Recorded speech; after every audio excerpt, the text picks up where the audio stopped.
Welcome everyone to another edition of Play It Through, and on this edition it's Ghoul School, brought to us by Electrobrain. Ghoul School is one of the lesser known horror games that was available for the NES, only released in North America. In Ghoul School we must travel through lots of different rooms of the large school, find different weapons to defeat different types of enemies, and in the end save the girl who happens to be the head cheerleader. In Ghoul School, we play as Spike O'Hara, who found a weird glowing skull in a cemetery and took it to his anatomy teacher. Overnight, the skull grows, emitting an evil signal. The signal summons different ghosts, demons, and other spirits to attack the school, transforming the faculty as well as the students into evil demons. Spike O'Hara must now travel through the transformed Ghoul School, now known as the Ghoul School, in order to save Samantha Pom-Pom, the head cheerleader. Easily one of the greatest names in game history. As the game begins, we're armed with only a baseball bat. We can look at the top of the screen to see our health bar in the middle. Below that will be the health bar of the current enemy we're fighting. To the left of it is our score, as well as below that is a very important thing, and that is the room number that we're currently in. There's 200 rooms in the game, so you need to keep track of what rooms you've been in, and you may need to even write them down at some point just to try to figure your way through the game. On the right side is what type of room we're in, whether or not we're in the hallway or the lunchroom or the music room, and then below that is the current weapon we have selected. In this school, we must collect different items, mainly our weapons, but we also have a few different types of shoes to pick up. The spring shoes, which allow us to jump very high, and the suction cups, which allow us to hang onto the ceilings. Throughout the game, my goal will be to pick up all the hidden weapons as well as get these items that you need in order to make your way through the large maze-like Ghoul School.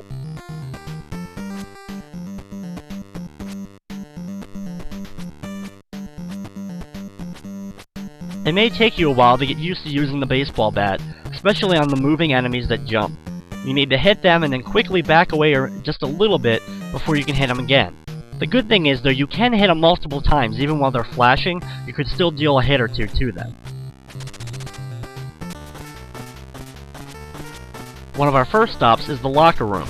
Grabbing the towel that's hanging on the bell, this gives us our second weapon. The towel is much more useful and has a longer range than the bat, and it'll help us out at the beginning of the game. Try to take out the two Frankenstein-style jocks, and then continue to the right, avoiding the showers, and get to the next door, which will take you to the gym. In here, step in between the basketballs as they bounce around, then jump up and use your attack, in which case the scoreboard will change and all the basketballs will disappear off screen.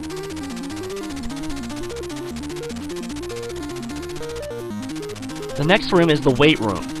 Getting close to the monster once he throws his weight, and keep doing so every time, backing away when you need to try to avoid taking as much damage as possible.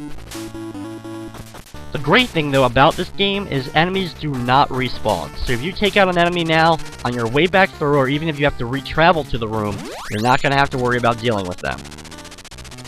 In the equipment, we grab the spring shoes. These allow us to jump much higher, and we're going to be using them a lot throughout the game. On the right side of the room, take out the other alien, then jump up and enter the door to get to the gym. Avoid the little creature, which you won't be able to hit because you can't duck down. Just try to do your best to keep jumping to avoid them if possible. Work your way over to the right, avoiding the dead body laying underneath the pommel horse, because that's an instant death if you run into it. And grab the gun on the opposite side, the Deweytron. The Deweytron is our first gun, and it's our first weapon that has a projectile.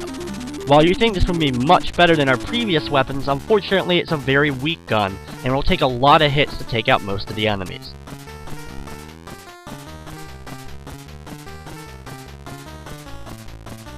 Travel back through both parts of the gym and the weight room once you have the Deweytron, and get back to the hallways. Be careful moving once again through the locker room because the showers are still active. Just try to do your best to avoid them, and you should be able to get past the room since there's no enemies other than that.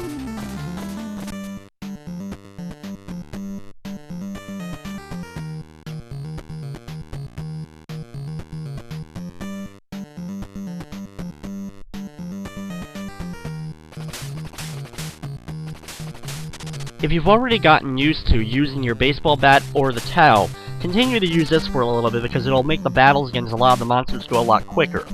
We will get better projectile guns later on.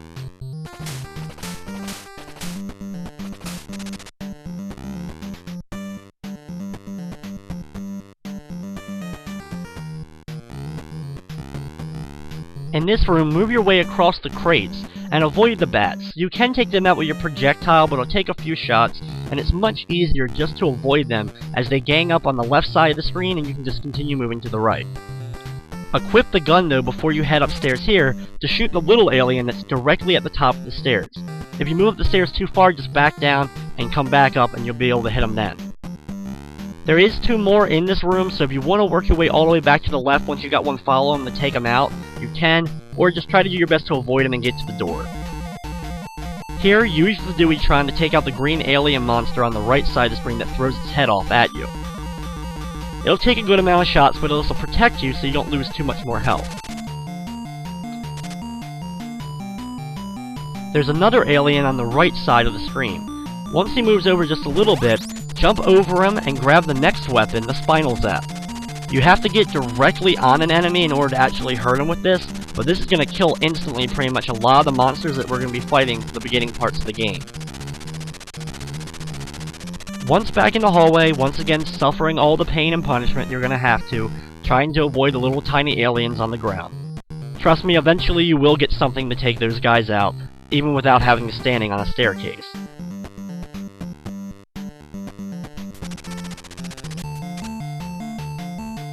Stopping a lot of the normal classrooms of the game, there will be a few enemies in here, but most of them will contain a green apple. The green apple will give you a decent amount of health back, so stopping into these rooms isn't necessary, but when you get low on health, is a great way to stock back up. Our next stop is the auto shop. Work our way down here and then over the crates to the left. We'll once again have to deal with a couple aliens, but thankfully the item that we're going to get into the next area will help us avoid these aliens a little bit better.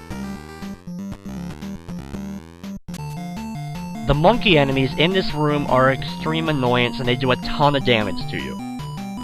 When you get over here, drop down to the left and equip your other shoes. This is the only way you'll be able to drop down below. You're going to take hits from the monkeys, and if you don't have over half your health, you're probably going to lose a life during this segment. The good news is, if you're able to grab the suction cup shoes on the left side, even if you lose a life, you'll start back at the beginning of this room with the suction cup shoes still intact.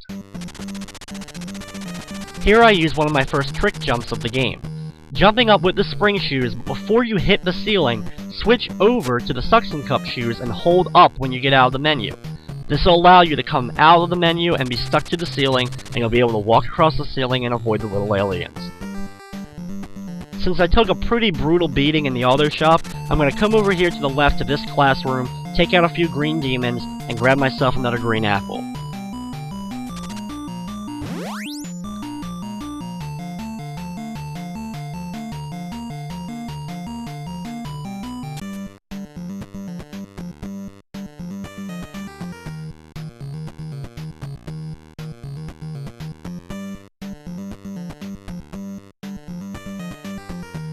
During this segment of the game, we're really doing a lot of backtracking in order to get to the next area that we want to go to. It'll definitely get a little bit boring as the game continues, especially when you're going through halls you've already been through, since there is no enemies to deal with, but thankfully the good thing is you can't lose health or lose a life during those times.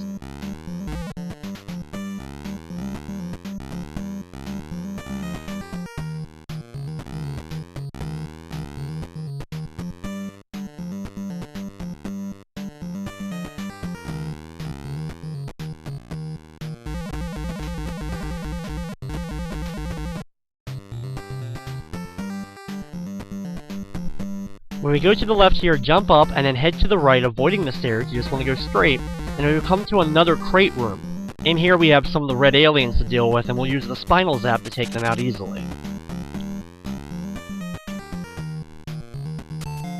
I'm going to stop by this classroom since it's on my way, try to do my best to avoid monsters, but sometimes you'll take a hit from them. And grab myself a little bit of extra health on the right side.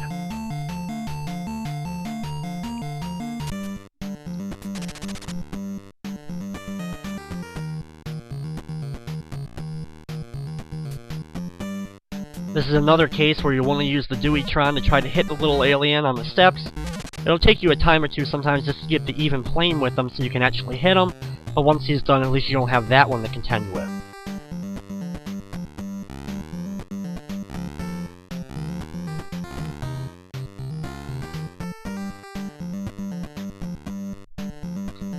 Be careful so you don't end up hitting those bats that are in the air there, and try to avoid the alien and get down these stairs so you come down to room 21. When down here, you can use the Deweytron on the staircase to hit these bats if you want to. That way you won't have to deal with them when they're moving across the room down here. Thankfully, you really don't have to take out the bats that are flying overhead. There is a couple that are going low, so you will have to switch out of the spring shoes or the suction cup shoes sometimes in order to switch to the regular shoes if you need to. In here is the library. The first room has one of the red aliens, so use the spinal tap on him, then continue going over to the right and enter the next room. In this room, make sure you have the Deweytron out and start firing when you get behind this bookcase to take out the skeleton. Over on the far right bookcase is the digester ray. This is our next projectile gun, and just like the Deweytron, it works pretty well. However, this one is more powerful than the Deweytron, so we will use it a little bit more.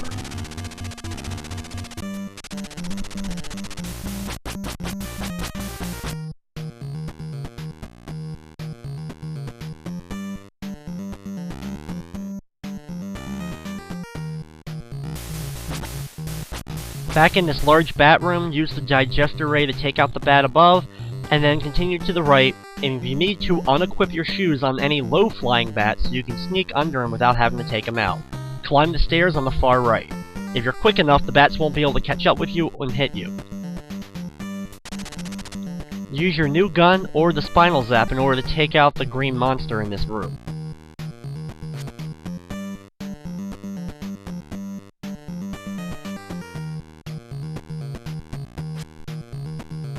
In this hallway, we'll have a few of those red monsters to contend with that have projectiles themselves. Try to do your best to avoid their projectile and getting close after they fire it and you avoid it in order to hit them with that spinal zap to take them out. To the left of that is now a different colored hallway, the blue hallway. This is leading to the principal's office. In here, in the first room, take out the red monster. In the second room, there's a clock on the wall in the center.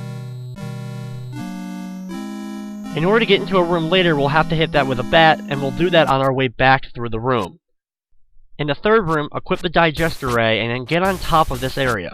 Wait for the Grim Reaper to start making his way towards you, and if he gets too close, back away from him and continue firing.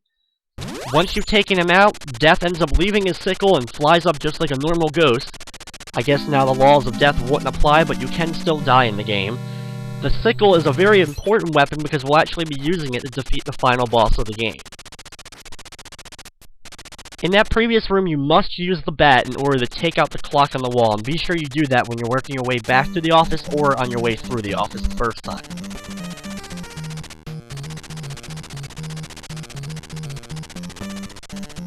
And this hallway is another great chance to stop by one of the many classrooms in order to pick up some extra health. In just a little bit though, we will be grabbing a great health item, the Gold Apple, which not only will give us full health, but it will also decrease the amount of damage we take.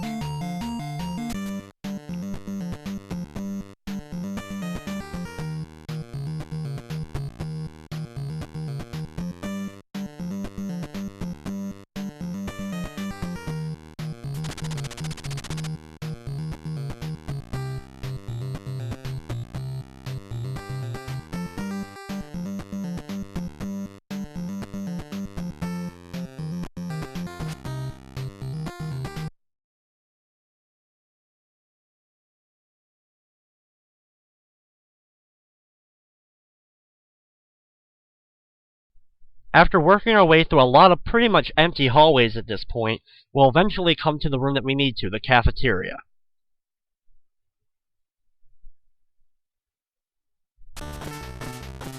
Inside the cafeteria, we get our